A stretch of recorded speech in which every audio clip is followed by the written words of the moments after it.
Hello friends, तो कैसे हैं आप सब। स्वागत है आप सबका हमारे यूट्यूब चैनल स्टॉक मेंटलिस्ट में। हम आज जिसके बारे में बात करने जा रहे हैं वो है केमिकल इंडस्ट्री की एडेसिव कंपनी सेक्शन में काम करने वाली एक ऐसी दिग्गज कंपनी जो कि एक लार्ज कैप कंपनी है और जिसका चार्ट पैटर्न आपके सामने नजर आ रहा होगा। कंपनी बहुत ही अच्छी है अपने सारे ही पैरामीटर्स में। अगर हम बात करें, चाहे हम बात करें इनके शेयर होल्डिंग पैटर्न की, इनके फ्यूचर ग्रोथ पर्सपेक्टिव की, इनके profit growth, sales growth, company की क्वार्टर वन के रिजल्ट जो है वो सामने आ चुके हैं सर। और बहुत ही भयानक 1200% के ऊपर का यहाँ पे नेट प्रॉफिट में जंप देखने को मिला। अगर हम ईयर ऑन ईयर की बात करें तो कंपनी बहुत ही तगड़ी है। और कंपनी में देख पा रहे हो जहाँ पे मिड कैप और स्मॉल कैप कंपनीज जो है अभी भयानक गिरावट दिखा रही है इस करंट मार्केट सिचुएशन में, उसमें एक लार्ज कैप कंपनी ने आज एक दिन में 2.25% के यहाँ पे रिटर्न देके कंपनी गई है। कंपनी का ऑल टाइम चार्ट पैटर्न देख पा रहे हो यहाँ पे 36,000 के ऊपर परसेंट यहाँ पे रिटर्न देके जा चुकी है कंपनी। 1 लाख करोड़ के ऊपर का मार्केट कैप है कंपनी के पास और ऑल टाइम हाई जो है यहाँ पे 2333 का नजर आ रहा है, जहाँ पे अभी करंट मार्केट प्राइस 2274 का नजर आता है।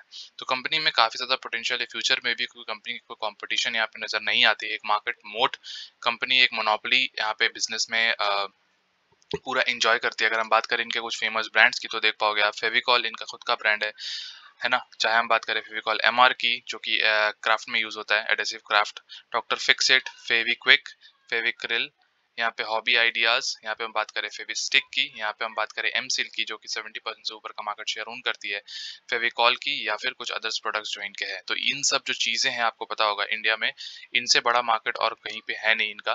कंपनी जो है काफी ज्यादा फैली हुई है और 70% से ऊपर total market share adhesive section में कंपनी जो है वो ओन करती है। कंपनी का अगर हम कुछ स्टैट्स देख लेंगे तो आज के दिन कंपनी में 15 लाख क्वांटिटी ट्रेड हुई, जिसमें से 4,79,000 को यहाँ पे डिमांड मिल जाएगा। 31% की डिलीवरी यहाँ पे नजर आ रही है। उसके आगे बढ़ जाते हैं, डिलीवरी कैसे उठाई जा रही है कंपनी में, तो देख पा रहे हो 60%, 40%, 67, 70% की डिलीवरी भयानक उठाई जा रही है। 64%, 64%, 53%। तो बेसिकली हो क्या रहा है ना, ये जो माहौल चल रहा है अभी कि लोग जो है यहाँ पे प्रॉफिट बुक कर रहे हैं, चाहे हम बात करें स्मॉल कैप की और मिड कैप की, तो एक अच्छा खासा यहाँ पे डिक्लाइन देखने को मिल रहा है। तो हम लोगों ने देखा भी होगा कि कुछ दिनों से जो है काफी ज्यादा नेगेटिव इंडाइसेस में कंपनी जा रही है। तो ज्यादातर पैसे जो है वो लार्ज कैप कंपनी में भी लगते हैं क्योंकि सिक्योर रहते हैं। और ये सब कंपनी में पैसे अगर आप लगाओगे ना सर, तो कभी भी आपको टेंशन वाली माहौल नहीं होगी, क्योंकि क्या कहा जाता है कि आपका एक फिक्स्ड अमाउंट जो है वो लार्ज कैप में भी लगना चाहिए। और लार्ज कैप में कैसे कंपनीज में लगाना है आपके लिए इंपॉर्टेंट हो जाता है, जो एक मार्केट मोनोपोली ओन करती हो, जैसे आईआरसीटीसी हो गया, यहाँ पे पिडिलाइट हो गया, ठीक है, कैम्स हो गया, या फिर हम बात करें यहाँ पे इंडियन एक्सचेंज एनर्जी आईएक्स हो गया, ठीक है। इन सब जो चीजें हैं कुछ ऐसे मोनोपोली स्टॉक्स जिनके ऑल्टरनेटिव्स बहुत कम है, या फिर ऑल्टरनेटिव जो है मार्केट में अभी लिस्टेड है नहीं, चाहे हम सीडीएसएल की बात कर ले, ठीक है, कुछ ऐसे स्टॉक्स हो जाते हैं। तो पिडिलाइट उसी कैटेगरी में आती है और कंपनी काफी अच्छी है। मैं इसको बहुत ही इनिशियल लेवल से होल्ड करके जाता हूँ। मैं आपको पता होगा मैं यहाँ पे 250-300 लेवल पे यहाँ पे होल्ड किया था कंपनी को। कंपनी बहुत ही ज्यादा यहाँ पे अच्छी है। अगर मैं बात करूँ तो कंपनी को अगर आप एक लॉन्ग टर्म पर्सपेक्टिव से अगर आप इसको होल्ड करते हैं फ्यूचर के लिए, तो इसका कोई अल्टरनेटिव है नहीं। ये जो भी मार्केट में नया लीडर आती है, कहते हैं ना, तो उसको खरीद लेती है। तो इतना बड़ा इसका मार्केट कैप है और इतना बड़ा इनका पोटेंशियल है मार्केट में। तो इनके देख लेते हैं क्वार्टर वन के रिजल्ट किस तरह से आए हैं। तो देख पा रहे हो सारा फिगर्स जो यहाँ पे करोड़ों पे नजर आ रहा होगा आपको, ठीक है।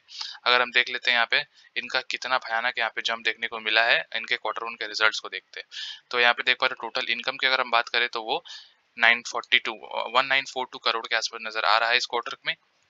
लास्ट क्वार्टर वो 2252 था। और लास्ट ईयर से जंप देख पा रहे हो 897 करोड़ से आज कंपनी जो है इनका टोटल रेवेन्यू जो है वो 1942 हो गया है। तो लास्ट क्वार्टर के कंपैरिजन में यहाँ पे फॉल देखने को मिला क्वार्टर ऑन क्वार्टर, मगर ईयर ऑन ईयर काफी अच्छा जंप यहाँ पे देखने को मिला है। अगर मैं बात करूँ यहाँ पे टोटल एक्सपेंसेस की, तो यहाँ पे टोटल एक्सपेंसेस भी कमते हुए नजर आ रहा है, क्योंकि यहाँ पे इनकम भी यहाँ पे कम हुआ है लास्ट क्वार्टर के कंपैरिजन में। तो 1839 और यहाँ पे इस क्वार्टर का जो है यहाँ पे एक्सपेंसेस 1655 का नजर आ रहा है। लास्ट क्वार्टर के कंपैरिजन में एक्सपेंसेस 3 गुना बढ़ गया है यहाँ पे 866 से 1655। तो बेसिकली जो प्रॉफिट जो चीज देखनी है वो है आपका यहाँ पे profit after tax, profit for the period. तो प्रॉफिट फॉर द पीरियड अगर हम देखें तो इस एक साल पहले जो है सेम क्वार्टर में कंपनी का प्रॉफिट जो है वो 15 करोड़ था।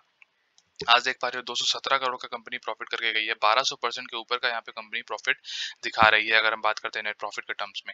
अगर हम बात करते हैं लास्ट क्वार्टर के कंपैरिजन में, तो यहाँ पे फॉल देखने को मिला है। मगर आपको पता होगा कि ये बेसिकली ये चीज क्यों हुई, क्योंकि 2 महीने लॉकडाउन था, सेकंड वेव हिट किया था इंडिया में। तो इससे बहुत सारी कंपनीज जो है कि यहाँ पे इम्पैक्ट हुए हैं। आपको पता होगा कि इनके जो बेसिकली एडिसिव जो यूज होते हैं वो मैन्युफैक्चरिंग, मतलब ये सब लकड़ी के सामान बनाने में, फर्नीचर्स बनाने में यूज होते हैं। तो उनका उतना काम चल नहीं रहा था लॉकडाउन के बहुत सारे स्टेट्स स्टेट्स में इंडिया में काफी ज्यादा लॉकडाउन था, तो इस हिसाब से इनकी बिक्री में भी इफेक्ट हुआ है, सेल्स में भी यहाँ पे इफेक्ट हुआ है। तो कंपनी अगर सेल्स ही नहीं कर पाएगी तो किस तरह से यहाँ पे रेवेन्यू जनरेट होगा, है कि नहीं, मतलब प्रॉफिट कैसे जनरेट होगा। तो देख पा रहे हो सेल्स में भी यहाँ पे गिरावट देखने को मिली। लेकिन बहुत ही इंपॉर्टेंट बात तो ये हो जाती है देखना कि कंपनी ईयर ऑन ईयर किस तरह परफॉर्म कर रही है। तो देख पा रहे हो यहाँ पे लास्ट क्वार्टर कंपैरिजन में कंपनी यहाँ पे 1200% का ऊपर कंपनी जो है यहाँ पे प्रॉफिट देके गई है। अगर ईपीएस देखते हैं उसी तरह से कंपनी का कितना बढ़ चुका है, 0.53 का ईपीएस आज 4.33 का खड़ा हो चुका है एक साल के अंदर। और अगर हम बात करें लास्ट क्वार्टर की तो वो 6.03 था। तो कंपनी काफी अच्छे तरीके से यहाँ पे रिटर्न देते जाते हुए, अगर हम देखते थे शेयर होल्डिंग पैटर्न की कंपनी का, तो कंपनी में एक चीज बहुत ही इंपॉर्टेंट है, देख पा रहे हो आप, पब्लिक का सिर्फ 10% का यहाँ पे स्टेक और प्रमोटर्स का 70% का स्टेक कंपनी ने खुद रखा है। तो यहाँ पे बहुत ही विश्वास नजर आता है शेयर होल्डिंग पैटर्न को देख के कि प्रमोटर्स अपना स्टेक नहीं डायल्यूट किए है मार्केट में। इसका मतलब ये होता है कि ये सब जो स्टॉक्स है ये कंपनी जो है अपना मतलब लॉन्ग टर्म पर्सपेक्टिव से होल्ड करके रखती है। प्रमोटर अगर अपना स्टेक जो है ज्यादा नहीं छोड़ते हैं, देख पा रहे हो एफआईएस का कितना हार्डली यहाँ पे 12% का अच्छा खासा स्टेक नजर आता है, डीआईएस का यहाँ पे 7% का स्टेक नजर आता है, पब्लिक का 10% का स्टेक नजर आता है। इसका मतलब ये होता है कि एफआईएस और डीआईएस जो इन्वेस्टर्स होते हैं वो काफी अच्छे तरीके से कोई भी माल को होल्ड करते हैं for the longer period of time. और प्रमोटर्स का भी अगर हम बात करें तो देख पा रहे हो 90% का यहाँ पे सेव है, मतलब 70% प्रमोटर्स के पास और 20% अगर एफआईएस और डीआईएस का डेटा मिला ले तो 90% का यहाँ पे शेयर होल्डिंग पैटर्न जो है वो यहाँ पे लॉक है, क्योंकि ये सब जो है ज्यादा ट्रेडिंग नहीं करती, ये सब लॉन्ग टर्म पर्सपेक्टिव से अपना शेयर जो है वो होल्ड करते हैं for the longer period of time. और इसमें ज्यादातर जो फ्लक्चुएशंस होते हैं वो यहाँ पे पब्लिक ही करती है। लेकिन ये सब स्टॉक जो मैंने आपको बताया था, कंपनी का चार्ट पैटर्न देख रहे हो ना, अगर आप इसको स्टार्ट हो कभी भी बेचने की मत सोचना है, ऐड ऑन करने की सोचना, ठीक है। मैं जब जब भी इसको उठाता था ना, जब डिप आता था ना तब उठाता था, जब डिप आता था तब उठाता था, ठीक है। कंपनी में डिप आई है, देख पा रहे हो कोविड के बाद भी डिप आई थी, वहां पे भी मैंने उठाया था। ये कंपनी ऐसी है ना सर, मैंने कहा ना, आईआरसीटीसी हो गया, ये हो गया, कोई ऑल्टरनेटिव ही नहीं है। जब कोई ऑल्टरनेटिव नहीं है तो डर किस बात का। और कंपनी अच्छा खासा सेल्स ग्रोथ पैटर्न दिखा रही है। अगर मैं आपको दिखाऊं कंपनी का यहाँ पे ग्रोथ, अगर मैं आपको दिखा दूं यहाँ पे कंपनी का, अगर हमने प्रॉफिट एंड लॉस स्टेटमेंट दिखा दूं ईयर ऑन ईयर, तो किस तरह से सेल्स कंपाउंड हो रही है आप देख पा रहे हो। 2194 करोड़ से आज कंपनी 7293 करोड़, अगर हम इस साल की बात करें तो 8352 करोड़ सेल्स किस तरह से बढ़ रही है। अगर हम ऑपरेटिंग प्रॉफिट की बात करें तो यहाँ पे 382 करोड़ से आज 1962 करोड़ के आसपास कंपनी खड़ी हो गई है आगे, ठीक है। ईपीएस भी उसी तरह 5.39 से आज कंपनी का ईपीएस 26 का हो गया। तो ईयर ऑन ईयर इस तरह से कंपनी अगर ग्रोथ दिखाएगी, सेल्स ग्रोथ अगर कंपाउंड होता है कंपनी के हिसाब से, ठीक है।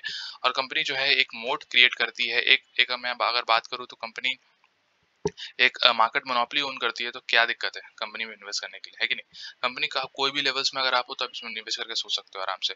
कम पोर्टफोलियो में एक ऐसा भी स्टॉक होना चाहिए जो आपको हमेशा जो है एक स्टेबल रिटर्न देके जा सके, ठीक है, ज्यादा फ्लक्चुएशन ना करे। फ्लक्चुएशन कौन करते हैं, मिड कैप स्मॉल कैप, जैसे हम लोग ने देखा होगा प्रिंस पाइप में काफी ज्यादा फ्लक्चुएशन हुई है अभी हाल ही में, या फिर हम देख पाते हैं यहाँ पे हैप्पीएस्ट माइंड्स में, ये सब मिड कैप कंपनीज है, ठीक है।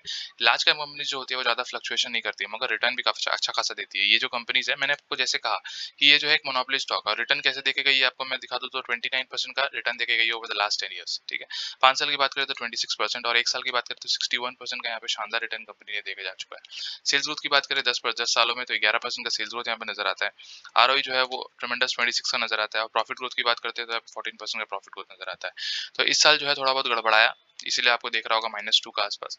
लेकिन कंपनी जो है एक लॉन्ग टर्म पर्सपेक्टिव से अगर आप देखोगे आने वाले टाइम में, जिस तरह से इंडिया जो है एक डेवलपिंग नेशन है, आने वाले टाइम में जिस तरह से अगर इंफ्रास्ट्रक्चर में डेवलपमेंट होता है, ठीक है, हमारे सारे इस सेक्टर्स में अगर डेवलपमेंट होता है तो इनके ब्रांड्स काफी ज्यादा बिकेंगे, क्योंकि इनके जो बेसिकली जो एडिसिव्स है, चाहे हम बात करें एमसीएल की, चाहे हम बात करें यहाँ पे फेविकॉल्स की, वो सब कंस्ट्रक्शन लाइन पे ही यहाँ पे ओरिएंटेड है। उनके ही मतलब फर्नीचर्स हो गए या फिर घर बनाने के इक्विपमेंट में काम आ गए, ठीक है, डॉक्टर फिक्सिट जो हो गया।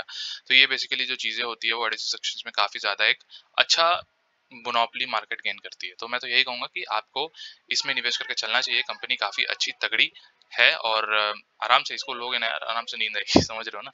ये ऐसा कंपनी अगर आपको समझ में नहीं आए कि आपको पैसा कहाँ निवेश करना है, ठीक है, उस समय समझ में नहीं आया मार्केट जो है जैसे अभी फ्लक्चुएशन कर रहा है, Nifty Sensex all time high पे है, लेकिन फिर भी मिड कैप और स्मॉल कैप कंपनीज जो है वो लॉस पे लॉस दिखा रही है, ठीक है। तो इस समय में जो है अगर आपको समझ में नहीं आ रहा पैसे कहाँ लगाने, तो इन सब स्टॉक में आप आराम से निवेश करके चल सकते हो। ये सब स्टॉक आपको कभी भी धोखा नहीं देंगे, गिरते भी है तो बहुत कम, देख पा रहे हो ना, फ्लक्चुएशन है ही नहीं। एक साल में 66% का रिटर्न, 5 साल में 220% का रिटर्न देख पा रहे हो, कहीं भी डिप नजर आ रहा है, बड़ा डिप है ही नहीं, ठीक है। तो आप कहीं भी लोगे फंसोगे नहीं, ठीक है। इसमें बस वही है, लॉन्ग टर्म का विजन है आपका 3 से 5 साल का, इसको अल्टीमेटली होल्ड करो अपने पोर्टफोलियो में, एक शानदार रिटर्न, एक स्टेबल रिटर्न जो है कंपनी देके जाएगी। इसी के साथ मैं अपनी बात समाप्त करता हूँ। अगर आपको मेरा काम पसंद आता है तो सब्सक्राइब कर सकते हो हमारे चैनल स्टॉक मेंटलिस्ट को, और बेल आइकन को हिट कर लेना ताकि आपके पास नोटिफिकेशन सही टाइम पे पहुंचे। बाकी अगर फेविकॉल को लेके या फिर पिडिलाइट इंडस्ट्रीज को लेके अगर कोई भी क्वेरी है, कोई भी डाउट है आपको, तो आप मेरे को कमेंट सेक्शन में पूछ सकते हो, मैं उसका जवाब देने की कोशिश करूंगा। Thank you, bye.